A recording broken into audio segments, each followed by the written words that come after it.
Dua media ibu kota yang mengangkat pengakuan Iis sebagai kekasih gelap Tengku Firman pun menjadi sasaran kemarahannya. Bersama Cindy Fatikasari dan kuasa hukumnya, Selasa sore lalu Tengku Firman mendatangi Polda Metro Jaya untuk melaporkan Iis Faradiana serta dua media massa tersebut.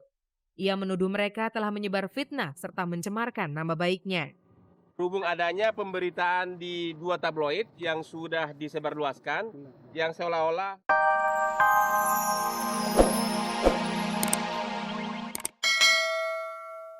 Begitu cintanya pada tanah air Indonesia, penyanyi asal Filipina Maribeth sampai terseduh sedan saat waktunya untuk tinggal dan hidup di bumi Indonesia ini telah berakhir.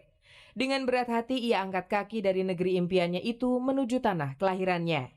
Ia terpaksa meninggalkan Indonesia dan ladang nafkahnya karena peraturan keimigrasian Indonesia yang mengharuskan Maribeth untuk keluar dari Indonesia dan memperbaharui visa kunjungan yang telah kadaluarsa pada tanggal 8 Juni kemarin. Sesaat sebelum keberangkatannya ke Filipina, kami sempat bertemu dengan Maribeth di Bandara Soekarno-Hatta. Di hadapan sejumlah wartawan, ia mengungkapkan kesedihannya saat harus berpisah dengan Indonesia. Sebenarnya aku sedih banget. Dari kemarin, kerjaannya nangis melulu gitu. Jadi sekarang berat banget. Mau pulang berat banget. Udah di Terminal 1.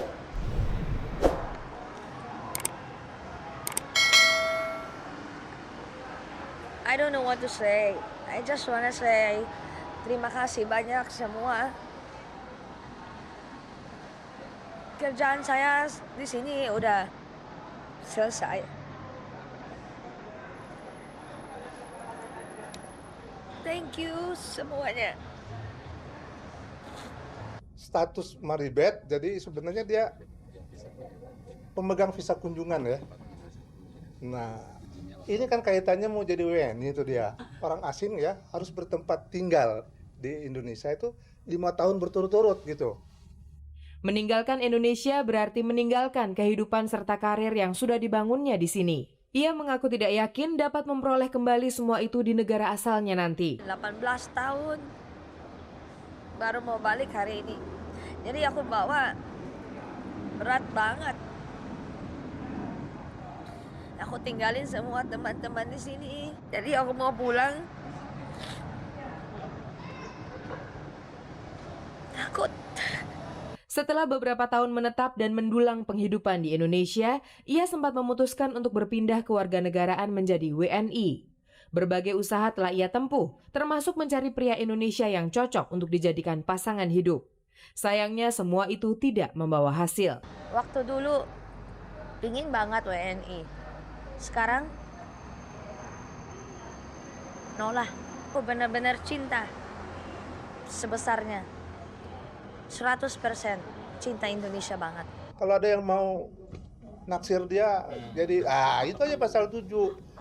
Dia kawin dengan orang Indonesia WNI. Langkah Maribeth untuk meninggalkan Indonesia semakin berat ketika ia teringat kembali dengan teman-teman dekatnya di sini. Apalagi sehari sebelum rencana kepulangannya ke Filipina, sang mantan kekasih datang menemuinya. Steven, aku ketemu kemarin. Dia bilang, I still love you. Dia masih cinta saya. Pemirsa, saya mempunyai beberapa kabar pendek yang sengaja kami pilihkan untuk menemani Anda hari ini. 3 tahun sudah pasangan presenter Novita Enji dan Sabto Haryo Rajasa menjalani kehidupan sebagai suami dan istri. Namun dalam kurun waktu yang cukup panjang itu, belum juga rumah tangga mereka disemarakan dengan kehadiran seorang anak. Kondisi kesehatan Novita Enji memang menjadi kendala yang cukup serius.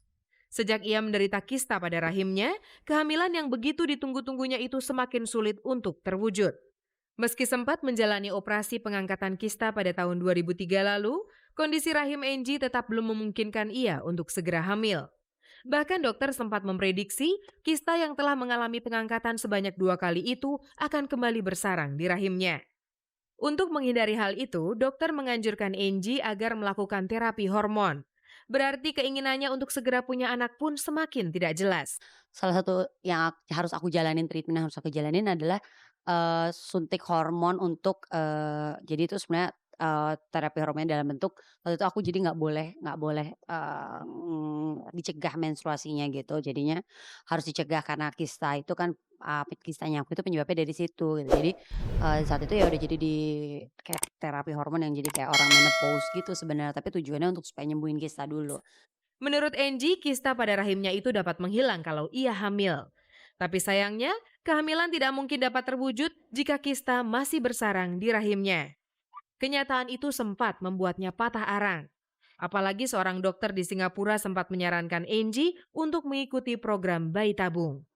Aduh, kayaknya kalau bayi tabung itu persiapannya bukan cuma materi tapi juga mentalnya juga harus siap ya. Kayaknya aku belum siap banget. Keberhasilan bayi tabung itu juga nggak gede gitu loh kan. Mengingat kondisi dan usianya yang tergolong masih muda, Angie dan suaminya pun menampik usul itu. Ia lebih memilih menempuh cara lain untuk dapat hamil sekaligus menyembuhkan kista pada rahimnya. Lagi-lagi ia menjalani terapi hormon. Kalau kemarin yang dulu itu untuk mencegah kista itu ada lagi. Jadi ada terapi hormon lain gitu. Nah kalau sekarang ini emang tujuannya untuk hamil kalau sekarang gitu. Karena ternyata emang karena kista itu kan sebenarnya sih kista aku masih walaupun ada kista masih bisa hamil. Kalau ia begitu bersemangat untuk melakukan terapi hormon, karena ia yakin terapi hormon dapat menyelesaikan semua persoalan yang dideritanya. Penyakit hilang, kerinduannya akan kehadiran buah hati pun terobati. Aku udah pengen punya anak dan aku nggak pengen sakit terus. Terapi hormon yang ia lakukan membuat badannya menjadi tumbuh subur alias membengkak. Tapi sayang bukan karena hamil, melainkan karena nafsu makannya yang terus bertambah. Untungnya ia berhasil menurunkan berat badannya. Tapi sepertinya hanya untuk sementara saja. Karena selama terapi hormon terus ia lakukan, gejala kegemukan pun terus mengancam. Pas kemarin aku yang suntik hormon untuk mencegah menstruasi aku itu, waduh aku 6 bulan kan tuh, aku gemuk banget karena emang efeknya tuh dan emang orang bilang itu efeknya tuh, dokter bilang tuh efeknya kayak menopause, yang suhu badan kita jadi tinggi, jadi sering kepanasan.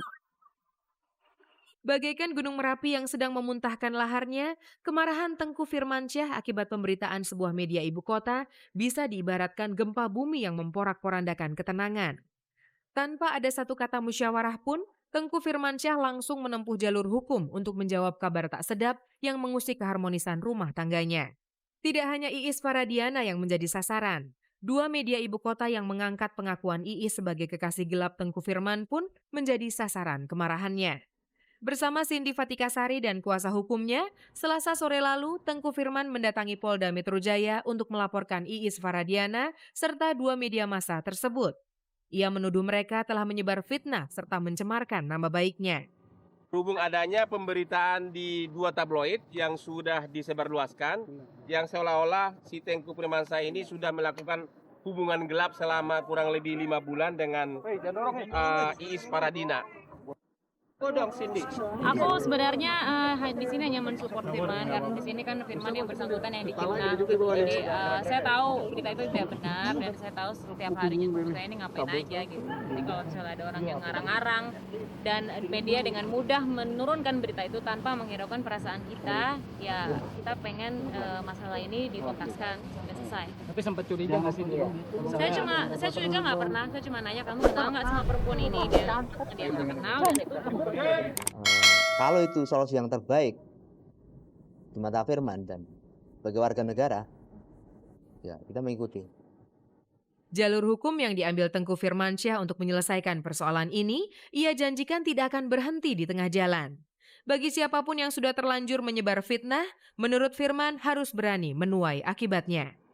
Media yang ada berita kabar seperti ini tanpa bukti-bukti yang jelas mau menurunkan berita seperti ini kan udah ngancurin image keluarga saya gitu, maksudnya ya jangan sampai ini kejadian lagi gitu. Makanya kasusnya mesti selesai dengan benar, nggak bisa cuman dengan ada somasi doang ntar berlarut-larut hilang beritanya. Nggak, kali ini saya mau benar-benar selesai. Setelah acara lamaran yang telah diadakan pada 3 minggu yang lalu, kabarnya Egy Dia Savitri akan menikah dengan seorang laki yang bernama Rino. Rencananya pernikahan tersebut akan diadakan pada tanggal 25 Juni mendatang. Pemirsa, bagaimanakah kebenaran dari berita tersebut? Lagi-lagi kabar seputar pernikahan menyerang pada artis cantik Egy Dia Savitri. Kalau di pertengahan Februari lalu, ia dikabarkan telah melangsungkan pernikahan dengan seorang bintang sinetron bernama Zulfikar. Kali ini ia dikabarkan akan segera melepas masa lajang dengan menerima pinangan kekasihnya yang bernama Dino.